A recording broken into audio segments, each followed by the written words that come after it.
nggak mati kayak kalau air kotor itu kan biasanya mati ya, matinya kelihatan gitu busuk, tapi ini enggak. Tapi ketika kita mau panen, udah waktunya panen, pas dia cacingnya nggak ada gitu. Nah, oke. Di sini udah ada nampan-nampan, udah ada nampan di gua gagal. Nah, ini bisa gue lihat nih di sebelah kanan gue, dari cacing sebanyak 8 nampan gue kumpulin tinggal segini cacing. Ini juga sama ini ya, sama lumpur-lumpur loh. Ini sama lumpur-lumpur.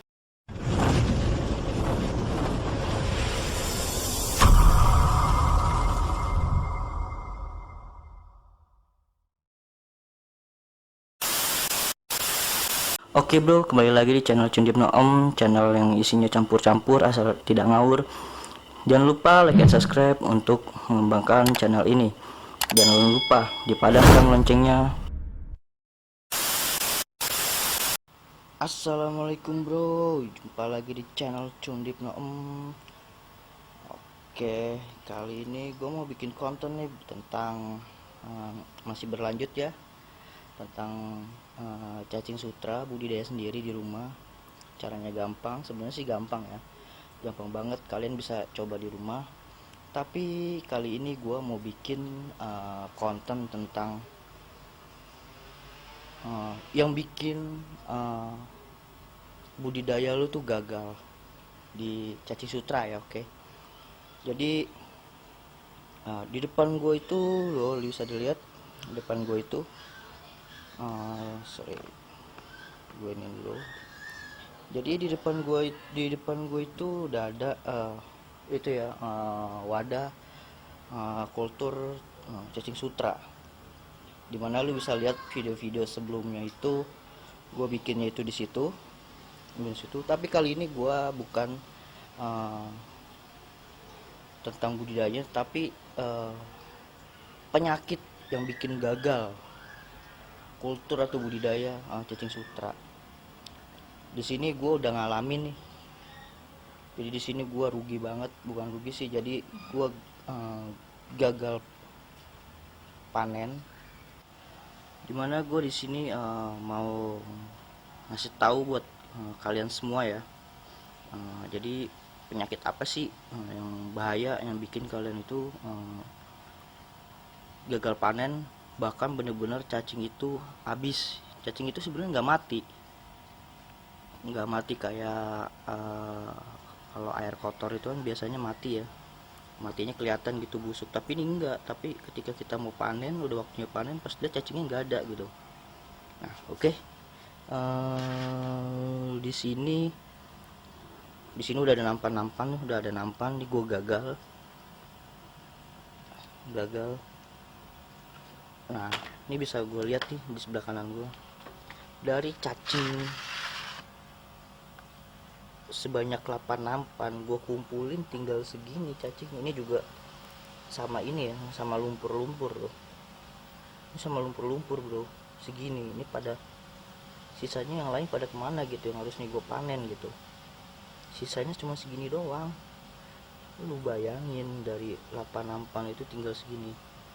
Setelah gue selidikin, setelah gue cari tahu, ternyata yang bikin uh, cacing sutra gua habis tanpa sisa, tanpa ada bangkai, seperti mati. Kalau mati kelihatan jelas ya, maksudnya busuk gitu kan, terus airnya bau. Ini enggak, ini bener-bener enggak. Dan ini kalau gue bilang sangat bahaya ya. Kalau airnya bau mati itu bisa kelihatan, langsung bisa disegera diganti gitu. Tapi kalau ini nggak kelihatan, bener-bener nggak kelihatan. Ini bahaya banget. Tuh bayangin, yang harusnya gue panen bro, habis semuanya tuh. Lu lihat di situ tuh. Ini gue kuras, gue habisin semua. Sengaja gue keringin bener-bener sampai kering, sampai bener-bener yang merugikan itu mati. Baru nanti gue ini ulang, gue tebar ulang. Di situ gue biasanya bikin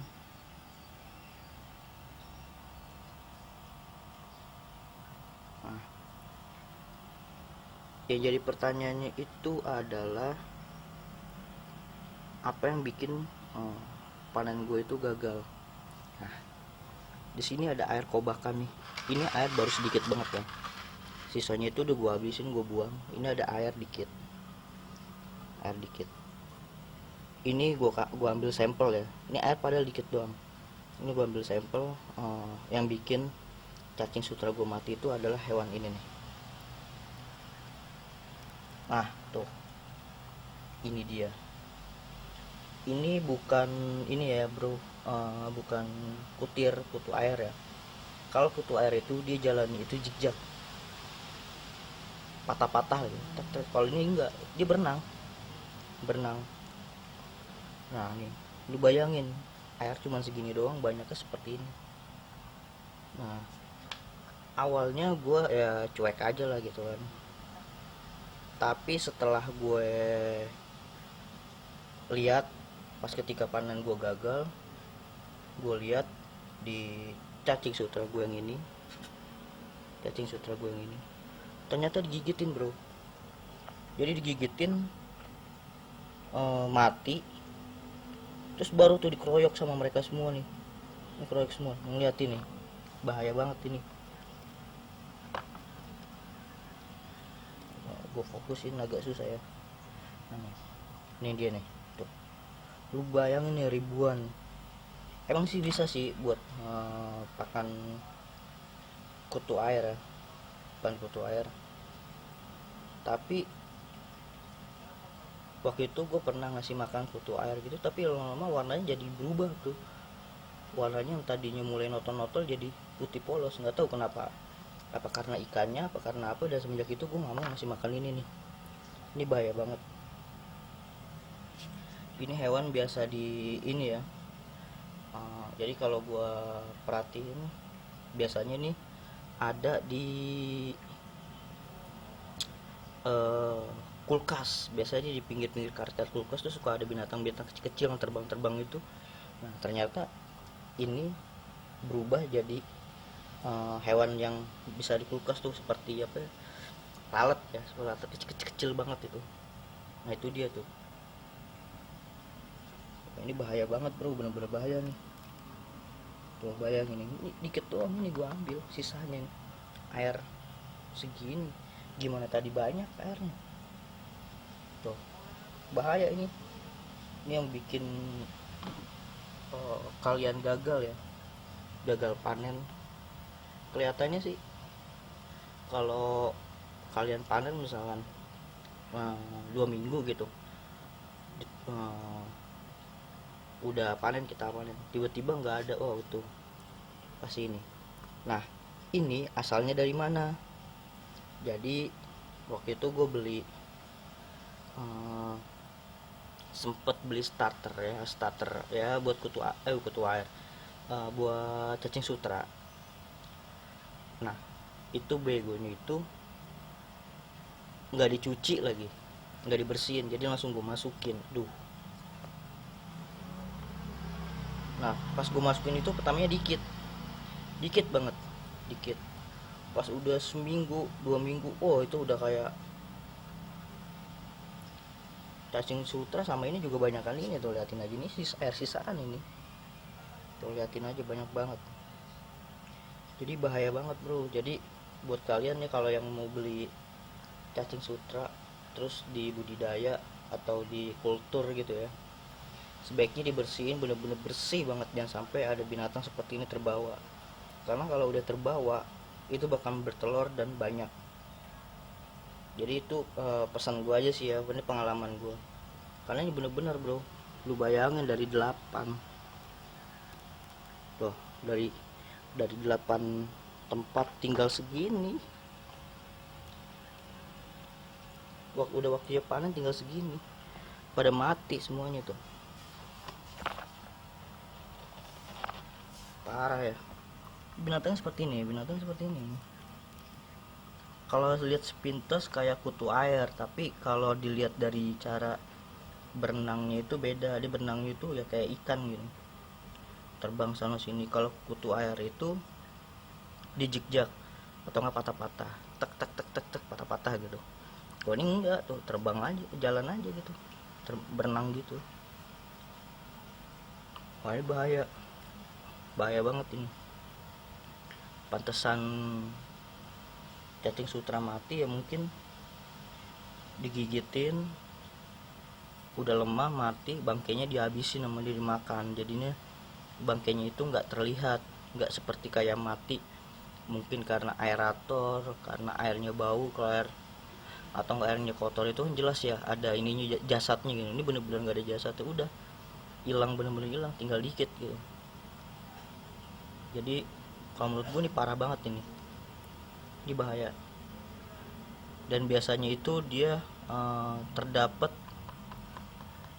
di cacing sutra di ini ya, apa namanya, alam. Biasanya nih di alam nih banyak banget begini, jadi terbawa. Nah kalau kalian gak cuci ya udah habis dah, karena kan kalau di alam itu kan airnya ngalir ya, mungkin agak susah untuk pergerakan si binatang ini nih. Kalau di kita budidaya sendiri kan air itu aja gitu ya. Oke lah, ini buat kalian semua share ya pengalaman saya nih hari ini nih, kacau. Tapi ini bisa dijadikan pengalaman ya buat kalian yang mau budidaya kutu air. Sebaiknya sebelum dikultur dibersihkan dulu kalau kalian beli gitu. Setelah dibersihkan baru kalian kultur di tempat-tempat yang kalian punya. Oke, sampai di sini dulu di channel Cundip Noem. Semoga video ini bisa bermanfaat buat kalian sebagai pembudidaya cacing sutra untuk ikan-ikan hias maupun ikan konsumsi ataupun ternak ikan ternak lah. Oke, sampai di sini dulu. Salam Cundip Noem. Sekali lagi, mantap.